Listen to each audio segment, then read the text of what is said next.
Hi, welcome to Arizona Highland Homestead. We got the sheep out on the pasture back here, and we got one good rain quite a few weeks ago. You can see there's some dried up seed heads in the pasture now, and you know, a lot of the reasons I make these videos are for me to look back on, to be honest. But we've got this grass, and I'm not exactly sure what it is. I think it's a well, I won't speculate on what I think it might be, but this one really hasn't come out in years past all that much. I don't know why it is this year. It's kind of got this reed-like structure to it, almost like a bamboo kind of long grass. But here is one that I know for sure is a native. This is the blue grama. You can tell its seed heads are very unique. They start off as these looks like a musical note tail kind of thing, and then like a quarter note tail. That one's for you, Noah. But then they curl up. I don't see any that are curled. These ones are about to, but they usually curl up into like a circle or a spiral once they dry out. Anyway, my whole point of that is this is the native bunch grass, the blue grama. And you can see we got more of it there, like I said. And then we got some side oats grama. Those are the two dominant species of native bunch grass. But now we have a bunch of this other grass that's got the long legginess to it, and the sheep like it. See if we can figure out what they're preferring to eat. They like a variety, so you might see one of them eating something in particular, and another one eating something completely different, and them eating it like it's going out of style. They always look like they're racing one another to try to get to the good stuff, but then they prefer variety. So it's just kind of funny. You'll see them kind of run up ahead of their neighbor to try to get a bite of what it is that they want. And I think what they do is that what tastes good to them is what their body needs for nutrition. That's my theory anyway. They seem like they know what they've gotten a lot of in days past. You see, she just ate those flowers, the yellow flowers, and then she's eating the grass. We'll keep going with her and see what she eats. Got more yellow flowers. Now she's eating, that's mallow, I think. Yeah, it's a globe mallow. Gonna race ahead of her friends here. That one's her daughter next to her.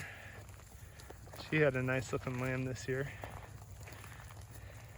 Yeah, so now she's just eating the native bunch grass. Blue grama, it looks like. So it's interesting. I always try to take a few minutes, figure out what they are preferring to eat, if anything at all.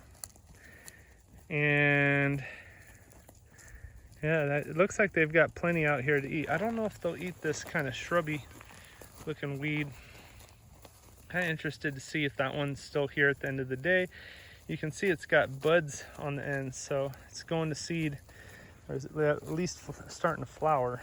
So you can see it's flower down there. I'm not gonna get too close to this wire, but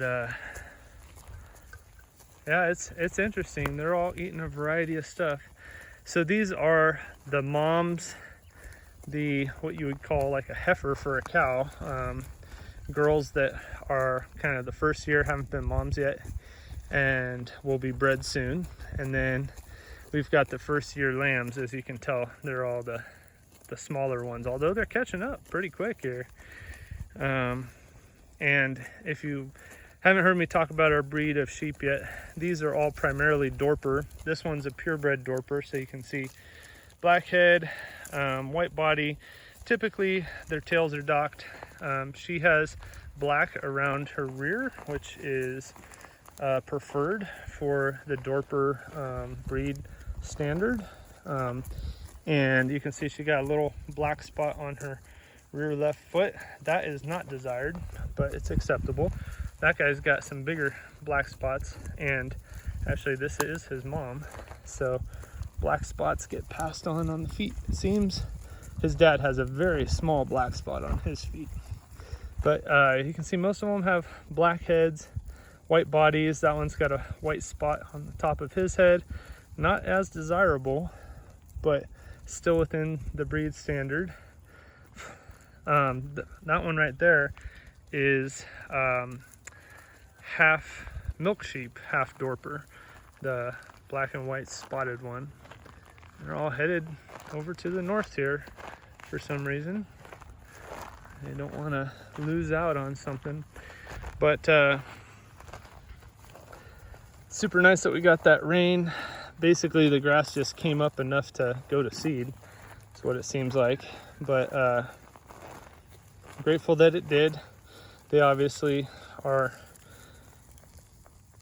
enjoying the fodder that water provided. There really was nothing growing out here before we got that good rain. And it was about a couple inches in a week. So it's a good rain, but it's been super dry since, and everything's getting kind of crunchy. So anyway, I'm at 6 minutes here, and I know this is probably pretty boring to those of you who either don't have sheep or aren't looking to get sheep. Jason from Sow the Land, we're big fans of Sow the Land. We've been watching them since before we ever even had chickens. We had gardens, but hadn't had chickens yet. We had dreamt of having chickens and sheep, and they had sheep, and it was a tragedy. I don't know if any of you watched Sow the Land, but Jason and Lorraine, they got some sheep and kept them in an electric fence like this. At night, they don't have mountain lions, not too many predators there, so shouldn't have been a problem, but they were both dead in the morning, or at least I think one of them was, and then, or they got 3, so 2 of them were dead. One of them died that first night, one of them died the second night, wrapped in the net, like they got spooked and ran into the net and couldn't get out and died. It was super sad. But they just got sheep again, and we were super excited to watch their video last night and see that they're back on the sheep journey. And I highly recommend it for anybody, even if you don't have much land. If you are allowed to, by your county or town ordinances, I'd say go for it. Even if you just have maybe a half acre of land and you just want a couple sheep, it is so enjoyable to hear them munching grass and mowing down the weeds and fertilizing your land in place. And they're pretty easy to deal with, I must say. Pretty hardy, and there are some things you got to learn, but we would love to answer any questions that any of you might have about sheep. We definitely haven't learned everything, and we're still learning every day. But the things that we've learned, we'd love to pass on. It seemed to be a waste if we just learned them and kept all that to ourselves. Anyway, I'm Nick from Arizona Highland Homestead. I thank you guys so much for watching. We know there's some of you that are super loyal fans and subscribers that have been part of our experience for a long time now. And I feel honored that some of you have been with us on a long journey here. Those of you who are just new to the channel, welcome. We are so happy that you're here. Anyway, this is just a short video. Well, it's long now, 9 minutes, but just wanted to capture what grazing the sheep looks like in September of 2025 here in the highlands, the central highlands of Arizona. Thank you guys again so much for watching. We'll have some more videos for you real soon.